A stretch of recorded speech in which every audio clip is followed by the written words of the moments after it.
Hello dear students, M के study में आपका हार्दिक अभिनंदन। और मैं लेकर के आया हूँ आपके लिए आचार्य रामचंद्र शुक्ल का संक्षिप्त परिचय और जीवन परिचय। और इसी के साथ में आप सीखेंगे उनकी प्रमुख कृतियाँ कौन कौन सी हैं, और सभी को जो है हम क्रमबद्ध तरीके से सीखेंगे।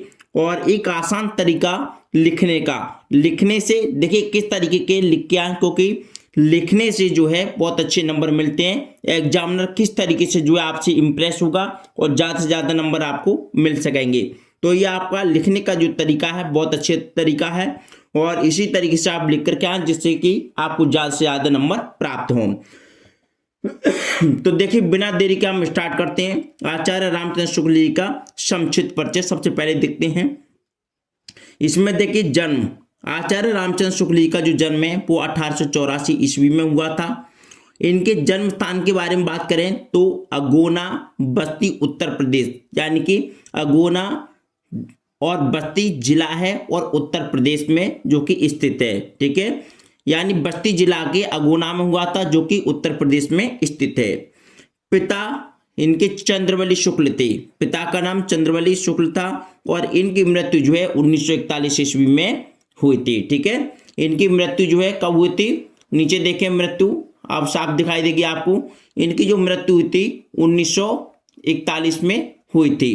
अब देखिए इसके पश्चात देखते हैं इनकी जो रचना है, इनकी रचना है, देखिए रचना जो है चिंतामणि, जो कि वेरी इंपॉर्टेंट है, और इसके 4 भाग लिखे इन्होंने।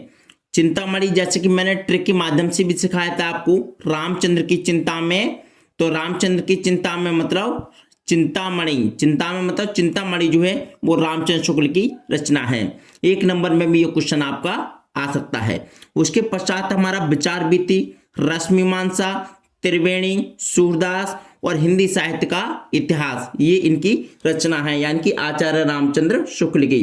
तो सबसे पहले यदि आपने संक्षिप्त परिचय को सही तरीके से पढ़ लिया तो आप इनका जीवन परिचय भी अच्छे तरीके से लिख सकते हैं, क्योंकि वही ऊपर वाली बातों को जो है आपको लिखनी होती हैं, लेकिन थोड़ा सा जो है थ्योरी के रूप में, मतलब संक्षिप्त नहीं, उसको विस्तार पूर्वक लिखना होता है।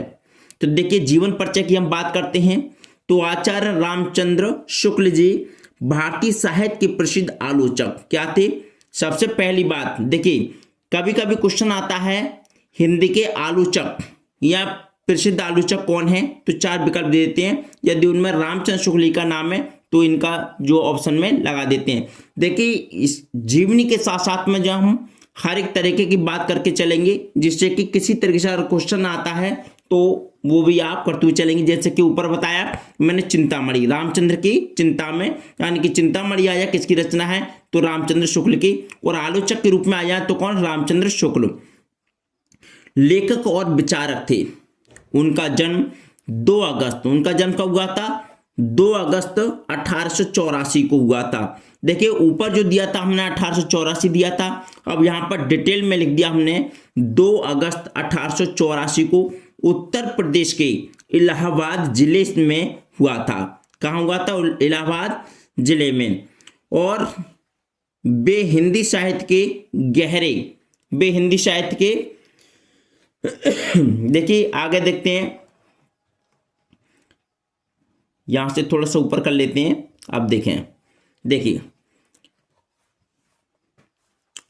वे हिंदी साहित्य के गहरे मर्मज्ञ और विचारशील आलोचकों में माने जाते हैं, यानी बहुत ज्यादा, यानी आलोचकों में नाम आता है तो आचार्य रामचंद्र शुक्ल जी का नाम विशेषकर जो है आलोचक के रूप में आता है। ठीक, अब उसके पश्चात देखिए नेक्स्ट पैराग्राफ से, अब जब नेक्स्ट पैराग्राफ से आप स्टार्ट करें तो यहाँ पर देखो मैं थोड़ा छोड़ना भूल गया हूँ, लेकिन आप जो है थोड़ा सा पैर यहाँ से थोड़ी सी इस जगह छोड़ करके फिर यहाँ से नया पैराग्राफ स्टार्ट करें। ठीक, तो आचार्य शुक्ल ने या आचार्य रामचंद्र शुक्ल ने हिंदी साहित्य की आलोचना को एक वैज्ञानिक और वस्तुनिष्ठ दृष्टिकोण में प्रस्तुत किया है। वे हिंदी साहित्य के सर्वश्रेष्ठ आलोचकों में माने जाते हैं, और इनकी आलोचकों और उनकी आलोचनाओं का भारतीय साहित्य में गहरा प्रभाव पड़ा।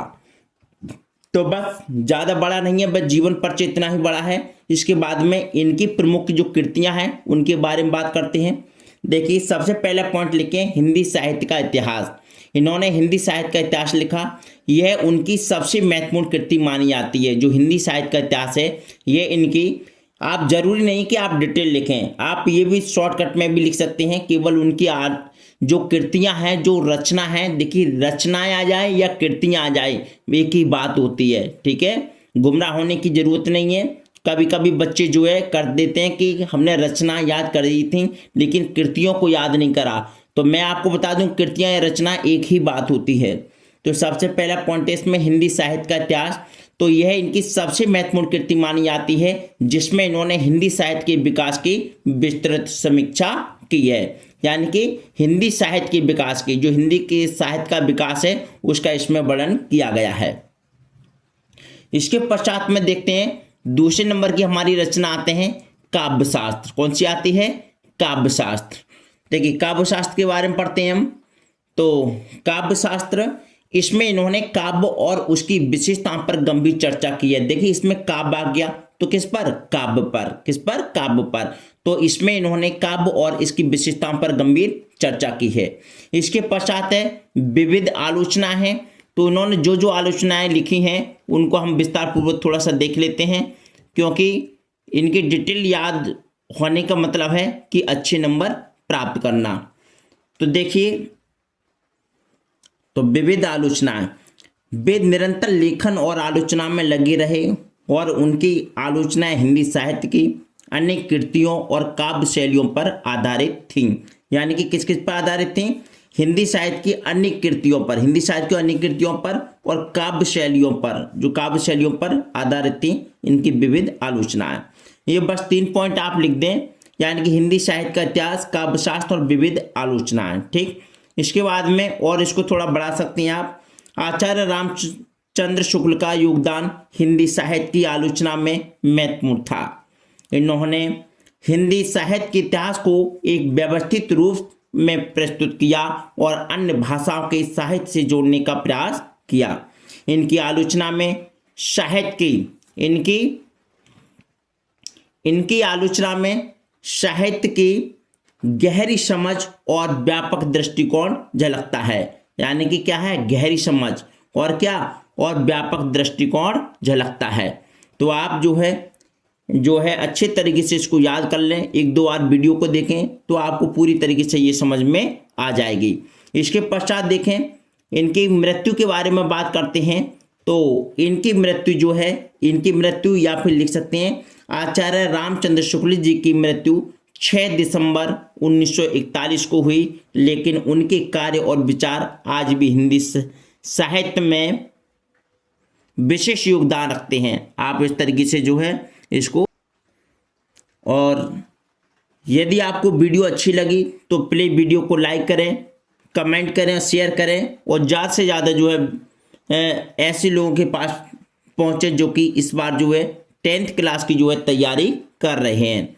तो इसमें देखिए कई क्वेश्चन तैयार होते हैं इनकी रचनाओं से संबंधित, इनकी जो है जन्म मृत्यु से संबंधित और जन्म स्थान से संबंधित, पिता और इनके जो भी रचना है उनसे संबंधित जो है एक बार वीडियो देखेंगे तो सारी की सारी बातें आपको कंठस्थ याद हो जाएंगी। याद करने से इतनी जल्दी नहीं होता है, लेकिन आप वीडियो को बोलते हुए देखते हैं या फिर उनको फिर लिखते हुए आपके सामने हैं और यानी कि ऑडियो वीडियो के रूप में देखते हैं तो आपको जल्दी से जल्दी याद होता है। तो अगर आपको वीडियो पसंद आई तो वीडियो को लाइक, शेयर, कमेंट जरूर करें और चैनल को सब्सक्राइब नहीं किया तो प्लीज़ चैनल को सब्सक्राइब भी करें। Thank you so much for watching. नमस्कार।